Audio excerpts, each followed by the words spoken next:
श्री शिवाय नमस्तुभ्यम। हर हर महादेव। मध्य प्रदेश के सीहोर जिले के कुपेश्वर धाम में गुरुजी पंडित प्रदीप मिश्रा जी के द्वारा श्री गुरु महादेव शिव महाप्राण कथा शुरू हो गई है। आज 19 जुलाई 6वें दिन की कथा पूर्ण हो चुकी है।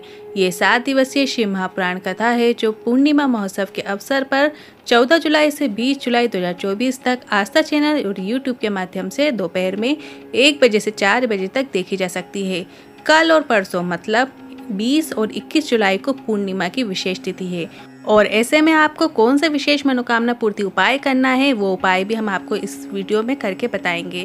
साथ ही इस गुरु पूर्णिमा महोत्सव के अवसर पर चल रही महादेव गुरु शिव महाप्राण कथा में गुरुजी ने सावन में ऐसी क्या चीजें करें, क्या नियम बनाएं, कौन से उपाय करें, वो उपाय गुरुजी ने बताए हैं, उसकी जानकारी दी है। आपको इसी वीडियो में मिलने वाली है।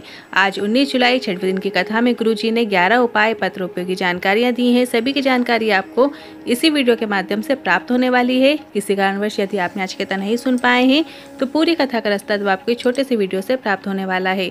तो बढ़ते हैं आज की कथा की पहली जानकारी की ओर। कोई कह रहा था हमें पीपल और वट वृक्ष जैसा विशाल बनना है। गुरुजी ने कहा बनो, विशाल बनो, कोई दिक्कत नहीं है, पर पहले अपने परिवार में, अपने मोहल्ले में, अपने कॉलोनी में तुलसी के पौधे की तरह कोमल, मधुरता, आरोग्यता, पवित्रता हमें धारण करना होगा। पहले तुलसी का पौधा तो बन जाओ। बढ़ते हैं आज की कथा की दूसरी जानकारी की ओर। आप माला नहीं पकड़ सकते तो मत पकड़ो, पर अपने माता पिता के हाथ जरूर पकड़ो। अर्थात जब आपके माता पिता बुजुर्ग हो जाएं तब उनके हाथ जरूर पकड़ो। ड्यूटी से लौट के आने के बाद या जो भी आप कार्य करते हैं वहां से लौटकर आने के बाद थोड़ी देर 5 मिनट, 10 मिनट, 15 मिनट अपने माता पिता के साथ ज़रूर बैठें। कोई दौलत माता पिता को नहीं दी जा सकती और उन्हें कुछ चाहिए भी नहीं। समय दो, वही सबसे बड़ी दौलत है जो माता पिता को दी जा सकती है और उन्हें भी यही चाहिए। बढ़ते हैं आज की कथा की तीसरी जानकारी की ओर। माता उमा ने महेश से 3 प्रश्न किए। गुरुजी ने आज की कथा में बताए हैं। पहला, प्रभु आपके भक्त का सबसे बड़ा लक्षण क्या है? माता उमा ने महेश भगवान से ये प्रश्न किया था, जिसका जवाब महादेव जी ने दिया है कि विषम परिस्थिति में भी नम्र बने रहना। दुनिया आपसे कितनी भी विषमता धारण कर रही हो, ये आपको विनम्रता धारण करना है, नम्रता धारण करना है। अगर विषम परिस्थिति में जो नम्र बन सके वो शंकर के श्रेष्ठ भक्त की निशानी है। और दूसरा प्रश्न इस प्रकार माता उमा ने भगवान महेश से किया, आप कहाँ रहते हो? कोई कहता है आप कैलाश में रहते हो, कोई कहता है आप शमशान में रहते हो, कोई कहता है आप ज्योतिर्लिंग में रहते हो। महादेव ने बताया, दुनिया के लोग मुझे अलग अलग जगह बताते हैं। मैं संसार के लोगों से कहना चाहता हूँ, मैं अपने भक्त के अंदर सदैव निवास करता हूँ। और तीसरा प्रश्न इस प्रकार किया था, आपको पाने के लिए, आपको प्राप्त करने के लिए कहाँ जाया जाए, किस स्थान पर जाया जाए, किस भूमि में जाया जाए? भगवान महेश ने बताया, मुझे पाने के लिए कहीं जाने की जरूरत नहीं है। निर्मल मन सो मोहे पावा, मोहे छल छिद्र कपट न भावा। जिस दिन आपका मन निर्मल हो जाता है, आपके अंदर छल नहीं होता, कपट नहीं होता, उस निर्मल मन के अंदर मैं सदैव वास करता हूँ और वही निर्मल मन के अंदर आप मुझे पालोगे। हैं आज की कथा की चौथी जानकारी की ओर। घी नकली होगा चल जाएगा, सोना नकली होगा चल जाएगा, बीज नकली होगा चल जाएगा, अन्न नकली है चलेगा, पर अपनी दृष्टि और अपना गुरु कभी नकली नहीं होना चाहिए। इसलिए आपसे कहते हैं, भटको मत। गुरु पूर्णिमा के दिन भोलेनाथ के मंदिर में जाकर शिवलिंग पर 1 लोटा जल चढ़ाकर शिवलिंग का स्पर्श करते हुए बोल देना है, मैंने इस संसार में किसी को गुरु नहीं बनाया है, आपको ही गुरु मान लिया है। बढ़ते हैं आज की कथा की 5वीं जानकारी की ओर। ममता कुमावत रतलाम से पत्र लेकर आई। 2019 में मेरी बेटी की तबीयत खराब हो गई थी, ना चल पाती थी, ना बोल पाती थी, ना हाथ पांव चलते थे, ना बैठ पाती थी, केवल बिस्तर में पड़ी रहती थी। आपकी कथा सुनना शुरू किया और गुरु पूर्णिमा के अवसर पर कथा सुनने पंडाल में आ गए और 1 दिन की कथा सुनी और कंकर शंकर की पूजन करके बेलपत्र घर लेकर चले गए। बेटी को बेलपत्र दिया और शिवलिंग पर चढ़ा हुआ जल दिया। बाबा की कृपा से मेरी बेटी बैठने लगी है, चलने लगी है, सुन पाती है, बोल पाती है और मेरी बेटी इतना भी कर लेती है तो भी मैं खुश हूँ, क्योंकि वो हमेशा बिस्तर में पड़ी रहती थी। उसी का आभार व्यक्त करने कथा पंडाल में आए हैं।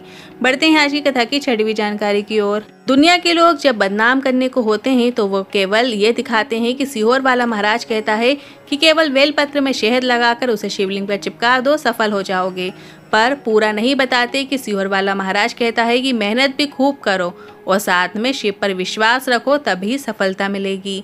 बढ़ते हैं आज की कथा की 7वीं जानकारी की ओर। जितने बेटे बेटियां सीहोर कांवड़ यात्रा में आ रहे हैं तो मन में ऐसा विश्वास रखकर आइएगा कि मैं यहाँ कांवड़ चढ़ाकर जाऊंगी या जाऊंगा और घर जाकर खूब मेहनत करूंगा, पढ़ाई करूंगा और मुझे मेरे लक्ष्य की प्राप्ति होगी और महादेव मेरा साथ देंगे। बढ़ते हैं आज की कथा की 8वीं जानकारी की ओर। प्रीति कुमारी जी भोपाल से पत्र लेकर आई। मेरी शादी के 8 वर्ष हो गए थे, सब जगह इलाज कराया पर संतान सुख नहीं हुआ। डॉक्टर ने फिर मना कर दिया कि आपको संतान सुख नहीं होगा। मेरी सासू माँ आपकी कथा सुनती थी, उन्होंने मुझसे कंकर शंकर के पूजन करने को कहा और मैंने सीहोर कुबेश्वर धाम जाकर कंकर शंकर का पूजन करके कंकर लेकर आ गई और मैंने पशुपतिनाथ व्रत भी किया और बाबा की कृपा से गर्भ ठहर गया है और मुझे संतान की प्राप्ति हुई है। उसी का आभार व्यक्त करने कथा पंडाल में आई हूँ। बढ़ते हैं आज की कथा की 9वीं जानकारी की ओर। वैष्णवी यादव जी पत्र लेकर आई। मेरी पोती नीट की तैयारी कर रही थी। 2022-2023 का एग्ज़ाम दिया पर सिलेक्शन नहीं हुआ। मैंने मेरी पोती को कहा पशुपतिनाथ व्रत करो और 1 लोटा जल शंकर भगवान के मंदिर में जाकर चढ़ाया करो और खूब मेहनत करो, और मेरी पोती ने ऐसा ही किया। कंकर शंकर का पूजन किया और मेरी पोती ने 2024 का नीट का एग्ज़ाम दिया और उसमें वो पास हो गई है और भोपाल से MBBS कर रही है। उसी का आभार व्यक्त करने कथा पंडाल में आए हैं। हैं आज की कथा की 10वीं जानकारी की ओर। गुरुजी ने बताया है कि सावन माह के विशेष उपायों की जानकारी देते हुए गुरुजी ने सभी से 3 विशेष नियम बनाने को इस सावन के महीने में धारण करने को कहा है। जब आप सावन के महीने में 2 लोटे जल चढ़ाने जाओ तो 3 चीजें अपने अंदर धारण अवश्य करें। 2 लोटे जल तो आपको चढ़ाना ही है, साथ में आपको 3 नियम बना लेना है, जिसमें से पहला नियम इस प्रकार है। जब आप 2 लोटा जल लेकर शंकर भगवान के मंदिर में, भोलेनाथ के मंदिर में, शिवालय में जाओ तो ऐसा जरूरी नहीं दोनों लोटे आपको दोनों हाथ में लेना है। आप एक लोटे के ऊपर दूसरा लोटा रखकर भी शिव मंदिर जा सकते हैं। और दूसरा नियम है श्री शिवाय नमस्तुभ्य मंत्र का जाप पूरे सावन के महीने में 5 दिन ऐसे जरूर निकालना है, जिसमें आप बेलपत्र के पेड़ के नीचे बैठकर उसकी छांव में 1 माला श्री शिवाय नमस्तुभ्य मंत्र की अवश्य कीजिएगा, अर्थात 108 बार श्री शिवाय नमस्तुभ्य मंत्र का जाप करना है। मतलब पूरे सावन के महीने में हो सके 5 दिन, 7 दिन, 11 दिन, गुरुजी ने तो बस सिर्फ 5 दिन बताया है, पर आप ज़्यादा से ज़्यादा सावन के महीने में जितनी भी भक्ति आप दोगुना करना चाहें कर सकते हैं। यदि आप सिर्फ 5 दिन भी श्री शिवाय नमस्तुभ्यम 108 बार बोल लेते हैं, जप कर लेते हैं, भोलेनाथ की विशेष कृपा आप पर होती है और जिस भाव को लेकर, जिस कामना को लेकर आप करते हैं वो निश्चित ही पूर्ण होती है। बेलपत्र के वृक्ष ना मिले तो आप बेलपत्र को अपने मस्तक में स्पर्श कराते हुए भी श्री शिवाय नमस्तुभ्यम मंत्र का जाप कर सकते हैं। अगर बेलपत्र भी नहीं है तो आप बेलपत्र के वृक्ष की मिट्टी को मस्तक में लगाते हुए भी मंत्र का जाप कर सकते हैं। और तीसरा नियम गुरुजी ने बताया है कि एक बेलपत्र का वृक्ष मतलब पौधा आपको ज़रूर लगाने का प्रयास करना है। आप अपने घर के गमले में एक बेलपत्री का छोटा सा पौधा जरूर रोपित कीजिएगा और जब वो बड़ा हो जाए तो फिर उसे किसी खाली स्थान पर या मंदिर के आसपास जाकर आपको लगा देना है। पढ़ते हैं अगली जानकारी की ओर। पूर्णिमा की विशेष तिथि का दिन पड़ रहा है। गुरु पूर्णिमा के अवसर पर आपको एक विशेष उपाय करना है। अब ये जो पूर्णिमा पड़ रही है 20 जुलाई को भी है और 21 जुलाई को भी है। जो 20 जुलाई को पूर्णिमा पड़ रही है, जो लोग पूर्णिमा का व्रत करते हैं वो लोग 20 जुलाई को पूर्णिमा का व्रत धारण कर सकते हैं। और 21 जुलाई को गुरु पूर्णिमा है, जिसमें आप गुरु दीक्षा ले सकते हैं। अब दोनों दिन आप इस उपाय को कर सकते हैं जो हम आपको बताने वाले हैं। मनोकामना पूर्ति विशेष उपाय है। आषाढ़ माह की पूर्णिमा है, इस दिन किया जाने वाला ये खास उपाय है। इस उपाय को करने के लिए आपको घर से 1 चावल का दाना, जो कि साबुत दाना होना चाहिए, 1 बेलपत्र और 1 कलश जल लेकर महादेव के मंदिर में पहुंच जाना है। सबसे पहले आपको 1 साबुत चावल का दाना मतलब 1 अक्षत आपको अर्पित कर देना है और उसके बाद आपको 1 बेलपत्र अर्पित करना है।